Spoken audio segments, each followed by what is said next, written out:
We witness a man running for his life through the city as the story opens. We realize the world is in a state of anarchy due to the zombie apocalypse.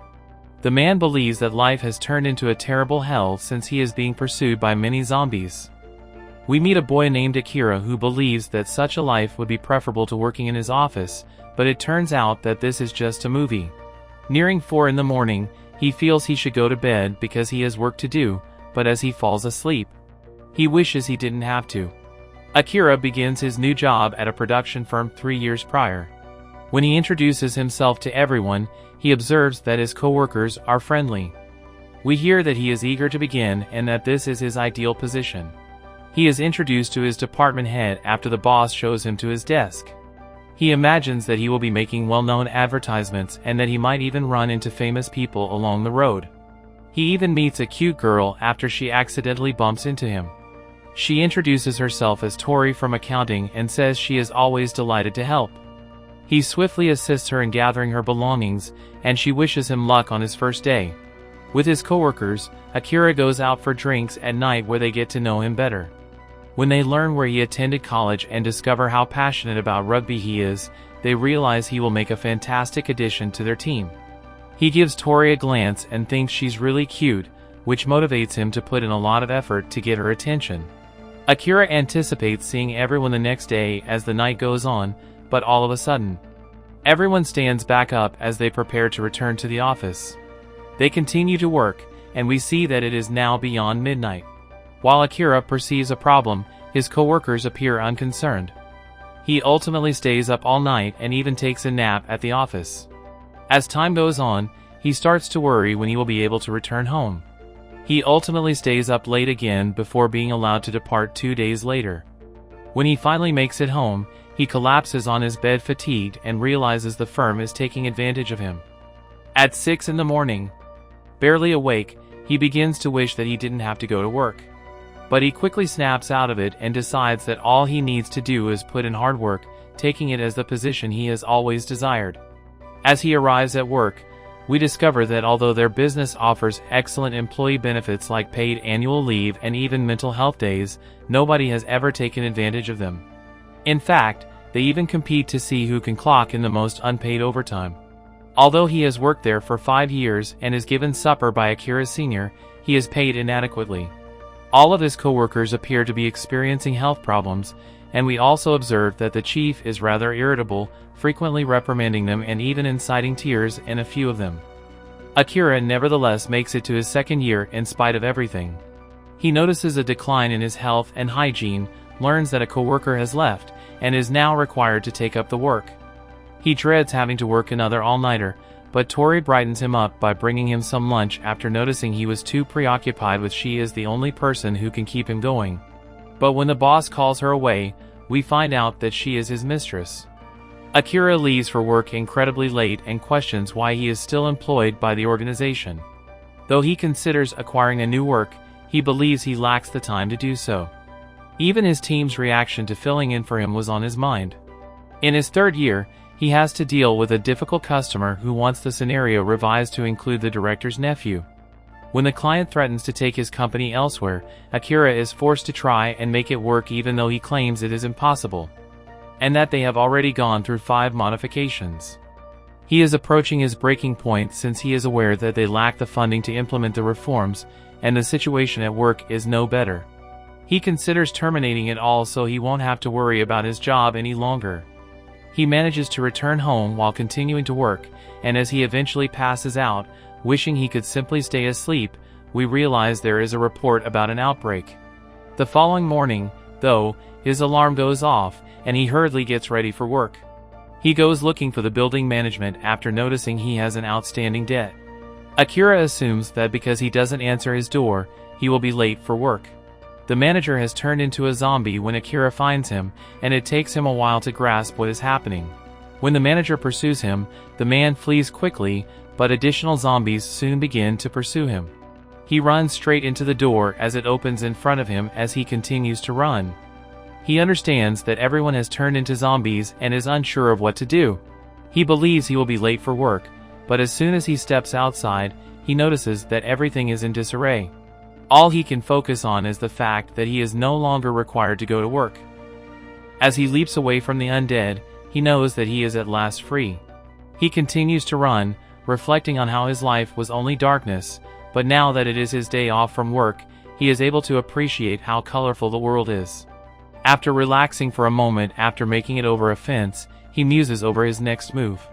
He considers taking a vacation, skydiving, or just watching a lot of movies.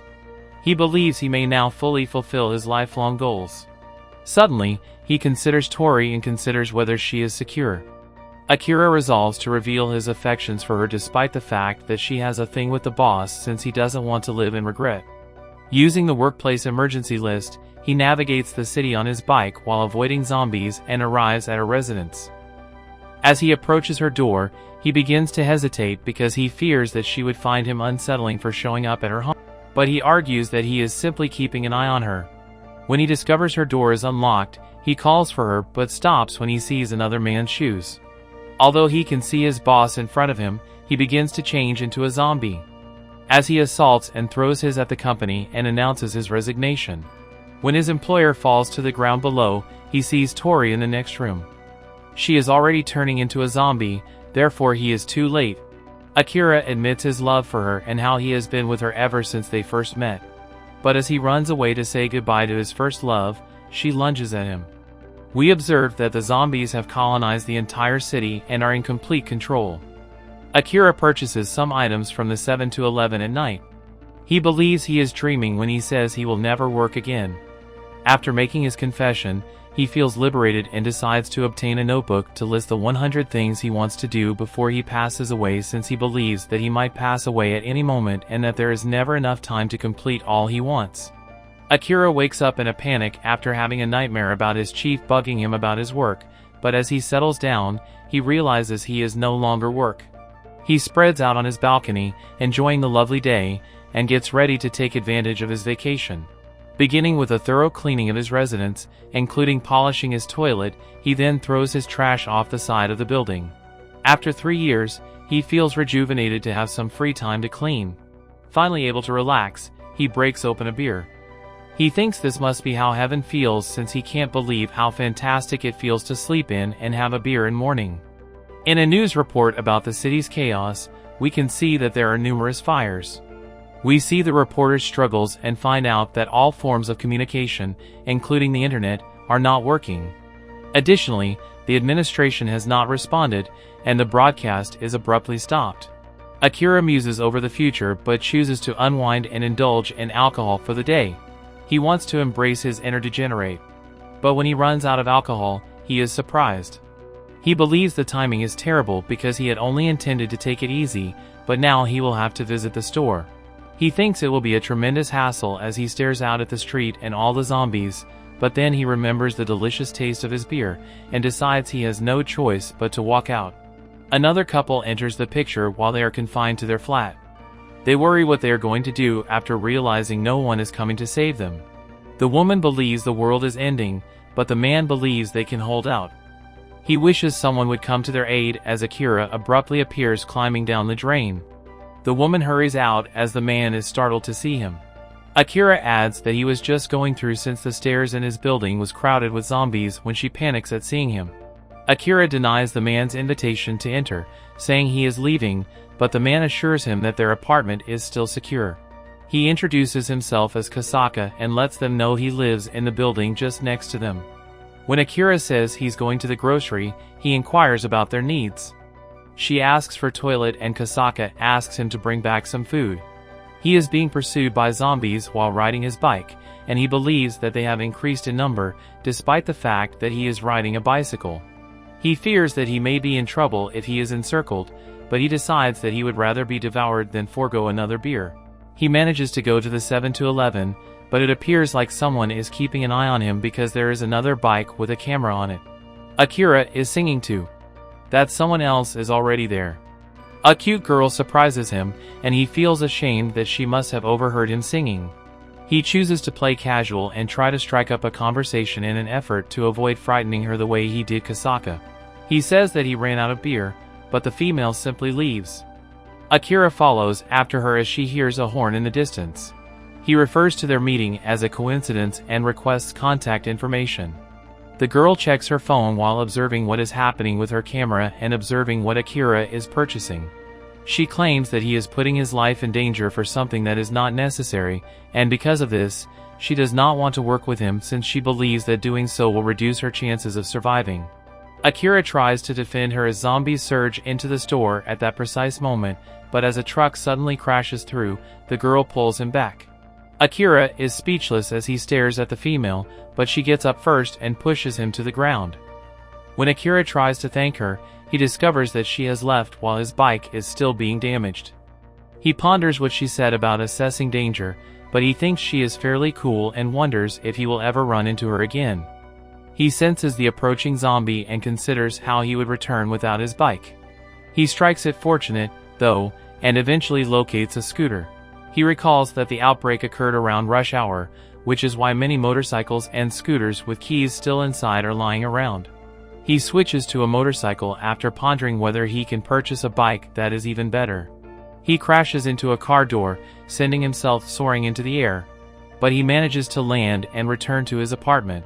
He feels it was a productive day because he met a pretty girl and loaded up on beer as he ascends the drain pipe.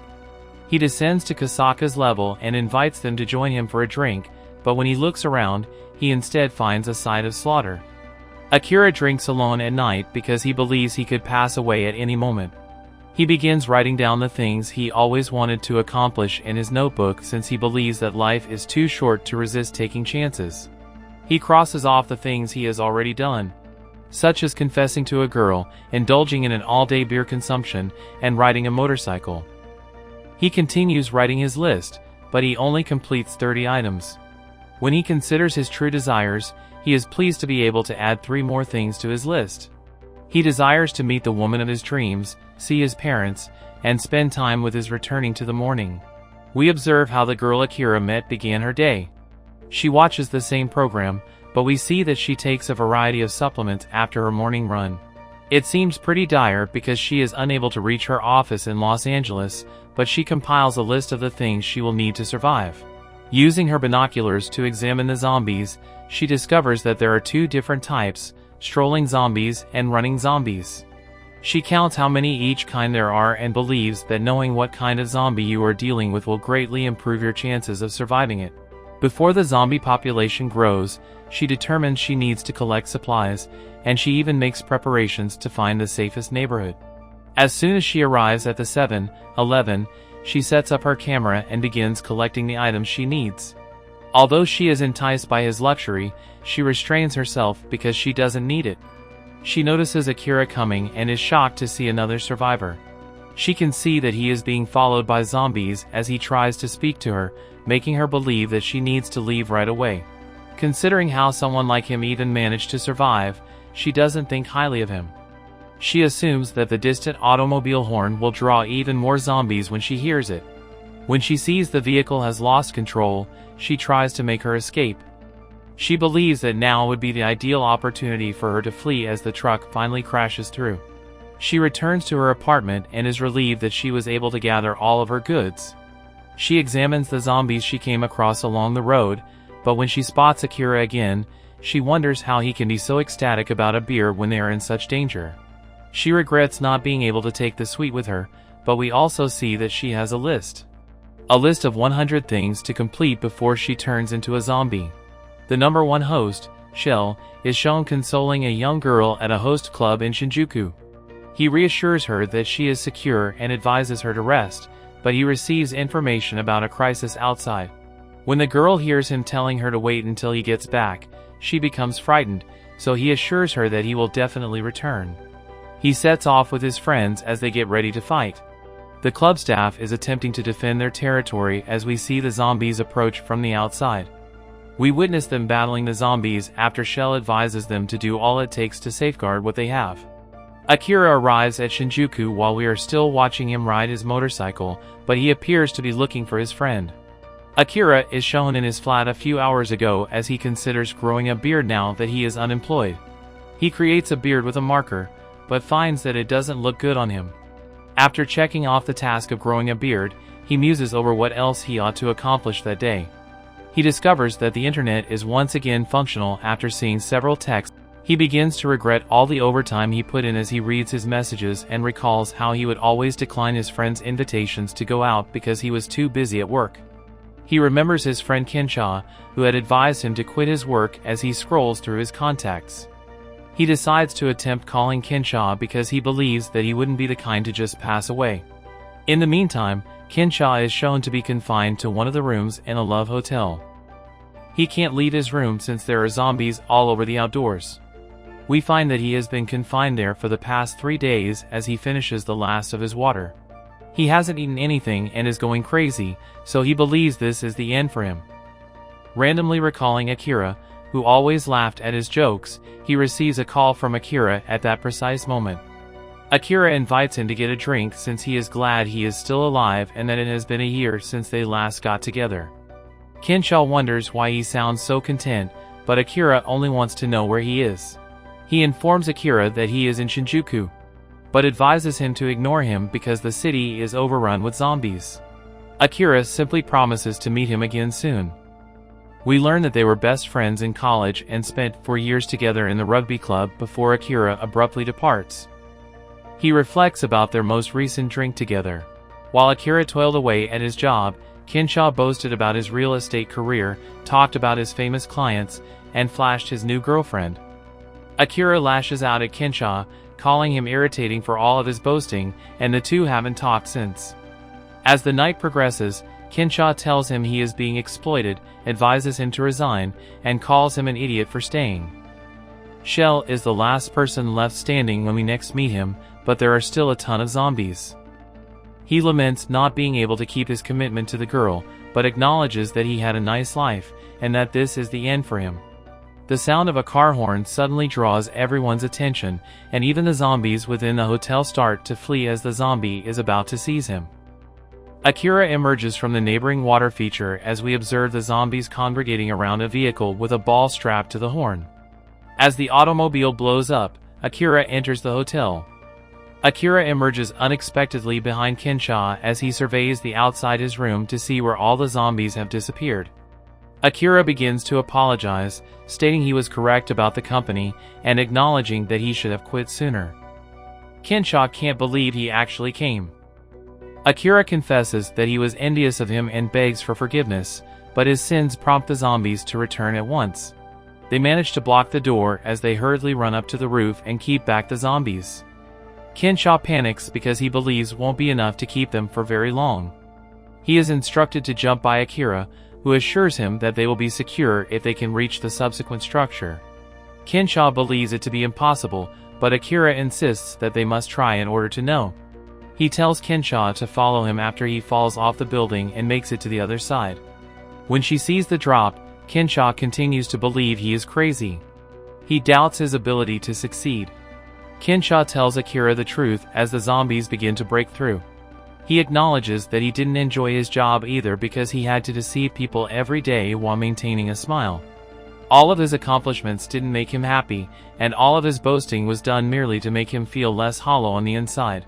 He then apologizes to Akira for constantly trying to brag. Akira claims that it makes sense when you consider his outgoing personality. When Kensha discovers that he really simply wanted to be a stand-up comedian, he realizes that he thought he just wanted a career where he could entertain. He may still quit his job and start working as a comedian, according to Akira, who assures him that it's not too late.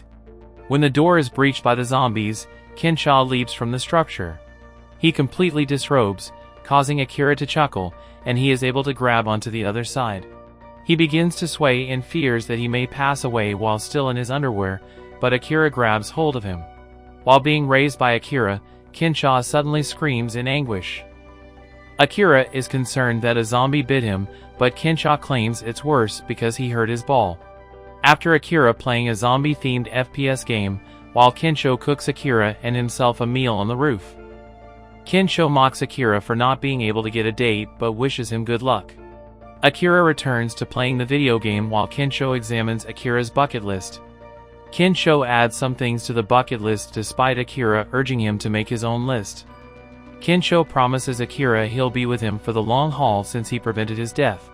Akira asks Kensho to visit a Kaburo with him to get a widescreen television to fulfill one of his bucket list items. Kensho explains why he's always wanted to be a stand-up comic to Akira, making Akira question his own dreams.